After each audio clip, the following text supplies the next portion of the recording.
प्रकाश जी अमर रहे, वेद प्रकाश जी अमर रहे, शहीद वेद प्रकाश को न्याय मिले।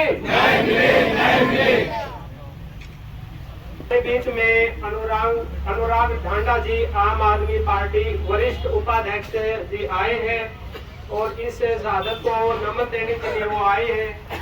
आम आदमी पार्टी से पहले भी कई मुद्दों पर जो भी मुद्दे आम आदमी पार्टी ने, चाहे वो हरियाणा सतर पे हो या भारत सतर पे हो या किसी जिला सतर पे हो, ऐसे मुद्दे को लेके, एक ऐसी बात को लेके इकट्ठा है जो अगर हमारे घर परिवार में भी हो तो हम पूरी ताकत, पूरी जान लगा देते हैं, पूरा संघर्ष करते हैं कि अगर हमारे घर का कोई व्यक्ति किसी मांग को लेके, किसी मुद्दे को लेके अगर अपने जीवन की शहादत दे दे तो परिवार पूरी ताकत लगा देता है कि वो बात पूरी होनी चाहिए। और यहाँ तो वेद प्रकाश जी ने जिस तरीके से अपने गांव के लिए, अपने गांव के सम्मान के लिए और सरकारी व्यवस्थाओं से लड़ते हुए जिस तरीके से अपने गांव के लोगों के लिए, अपने पूर्वजों के मान सम्मान के लिए शहादत दे दी, उसके लिए हम सब लोग यहाँ पर इकट्ठा हैं।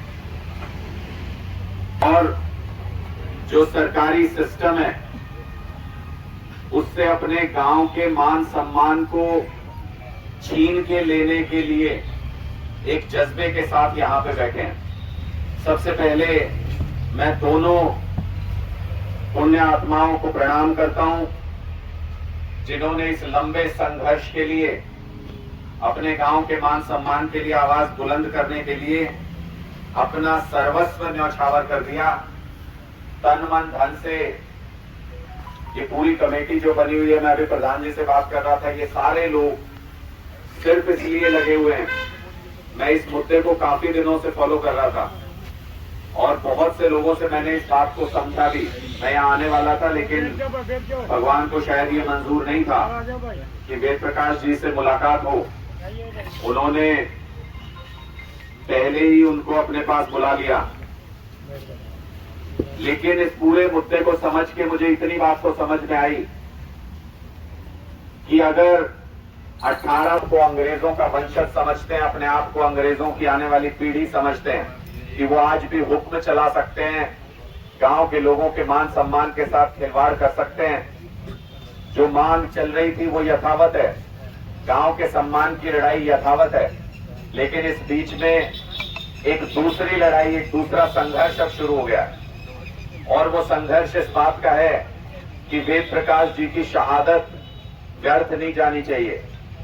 वो जिस बात के लिए, जिस मुद्दे के लिए सचिवालय के दरवाजों पर दस्तक दे रहे थे, बार बार अफसरों से मिल रहे थे, उन्होंने सिर्फ ये कहा था कि आप अगर और कुछ मदद नहीं कर सकते तो हमारे गांव के रिकॉर्ड हमको निकाल के दे दीजिए ताकि हमको आगे का रास्ता नजर आ जाए, गांव अपनी आगे की लड़ाई लड़ सके। ये उनका अधिकार है, अपनी जमीन का, अपनी मिल्कियत का, गांव का, पूर्वजों का पुराना रिकॉर्ड सरकार को रखना, सरकार में रखना उसकी जिम्मेदारी है सरकार की। और जब उसकी जरूरत हो तो देश का कोई भी नागरिक हासिल कर सके, ये उसका अधिकार है। और अपना अधिकार मांगते मांगते आज इस घड़ी तक आ गए कि लोगों को अपनी जान देनी पड़ रही है, लेकिन सरकारी अफसरों के कान पे जू नहीं रेंग रही। इतने बड़े नहीं है, इतने बड़े अफसर नहीं है डीसी साहब। और सड़क के ऊपर संघर्ष करने की जहां तक बात है, हमारा एक एक व्यक्ति, एक एक कार्यकर्ता, और इसमें कोई पार्टी बाजी की बात नहीं है, इसमें कोई झंडे बैनर की बात नहीं है। ऐसा कोई भी सामाजिक मुद्दा हो, मैं हमेशा अपने कार्यकर्ताओं को कहता हूं कि अपनी पार्टी की पहचान के साथ मत जाना वहां पे, इंसान बन के जाना वहां पे, और इंसान बन के इस मुद्दे के ऊपर संघर्ष करने में गांव के लोगों की मदद करें। एक एक कार्यकर्ता से मेरा आह्वान है, जहां भी सड़क पे संघर्ष करना हो, इस लड़ाई को लड़ना हो, कंधे से कंधा मिला के गांव के लोगों के साथ, रौनाक के सब लोगों के साथ मिलकर इस लड़ाई को लड़ें। प्रधान जी जैसे जैसे कह रहे हैं, बता रहे हैं कि मंगलवार को पंचायत है, पंचायत में जो भी निर्णय हो हमको वो स्वीकार्य है, हम उसमें पहले ही अपनी सहमति देते हैं। जो भी पंचायत निर्णय लेगी हम उसका पालन करेंगे। आम आदमी पार्टी का एक एक कार्यकर्ता उसमें आपका साथ देगा और इस लड़ाई को जहां तक भी आप लेके जाएंगे, आप जब भी पीछे मुड़ के देखेंगे, हमारा एक एक कार्यकर्ता, हम सब लोग आपके साथ आपको खड़े हुए नजर आएंगे। मैं ये विश्वास दिलाते हुए आम आदमी पार्टी की तरफ से पूरा समर्थन, पूरा भरोसा आपके इस धरने को देता हूं, आपकी इस मांग को देता हूं। और समय अगर आया तो ये जो आपकी मांग सालों साल से गांव जिस सम्मान के लिए संघर्ष कर रहा है, अगर कभी कलम सही हाथों में आई तो आपके बीच में ये वादा भी करके जा रहा हूं कि रौनक के मान सम्मान के लिए आम आदमी पार्टी की कलम चलेगी। जिस दिन भी ताकत हमारे हाथ में हुई, ये आपके बीच में आज वादा करके जा रहा हूं। बहुत बहुत शुक्रिया जी के परिवार को न्याय मिले। और बहुत लंबी लड़ाई है। जिस गांव का आजादी की लड़ाई में सबसे बड़ा योगदान रहा, जिस गांव के लिए सरकारों को सबसे ज्यादा काम करना था, देश आजाद हो गया लेकिन रोहनाथ गांव आज भी गुलाम है। अगस्त 2022 में जब समझौता प्रशासन के साथ हुआ संतलाल जी की शहादत के बाद, उसमें ये समझौता हुआ था कि संतलाल जी के लड़के को कौशल रोजगार निगम से नौकरी मिलेगी। लेकिन 1 साल से ज्यादा का समय बीतने के बाद भी नौकरी नहीं मिली।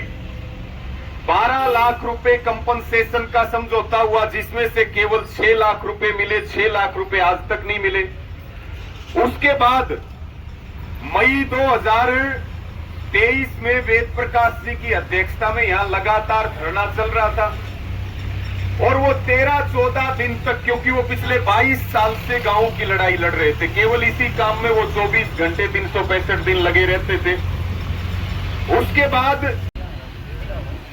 जो कैरो सरकार थी, प्रताप सिंह कैरो जो मुख्यमंत्री थे, उन्होंने इस गांव को 1957 में शहीद गांव माना और आदर्श गांव की योजना बनाई और 1966 में इसार बीड़ में 57 प्लाट देने की घोषणा की, लेटर जारी किया। वहां के चीफ सेक्रेटरी ने एक लेटर जारी किया। ये गांव की पूरी एक पुस्तक है जिसमें वो लेटर और वो सारी चीज है। उसके बाद हरियाणा सरकार ने 1970 में ये कितना मुआवजा बनाया था शहीद परिवारों के लिए? 64,32,000 रुपए। और शहीद कमेटी 1988 में भाईचारा व निजी बोरा और जाटू खाप की पंचायत ये गठित की थी और वो सारे लेटर इसमें हैं। वो पंजाब सरकार वाला भी आप दिखा दीजिए। तो मैं भाई अनुराग जी से निवेदन करूंगा कि ये संयुक्त पंजाब के दौरान इस गांव को शहीद का दर्जा दिया गया था, प्लाट दिए गए थे। ये इसकी कॉपी भी हम आपको दे देंगे, ये लेटर है। तो पंजाब में आपकी पार्टी की सरकार है और ये गांव बहुत ऐतिहासिक गांव है।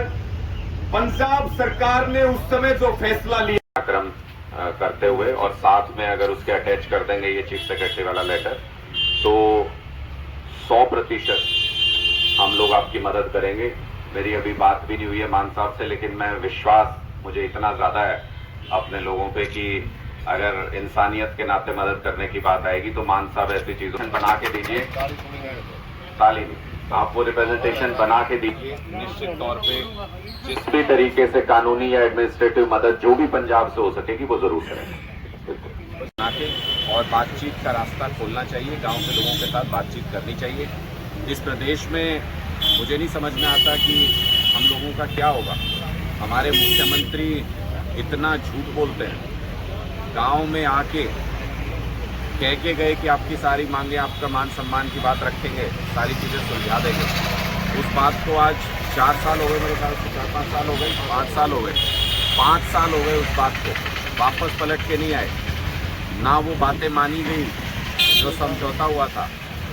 जो पिछली बार आंदोलन के दौरान साथी शहीद हुए थे संतलाल जी, उनके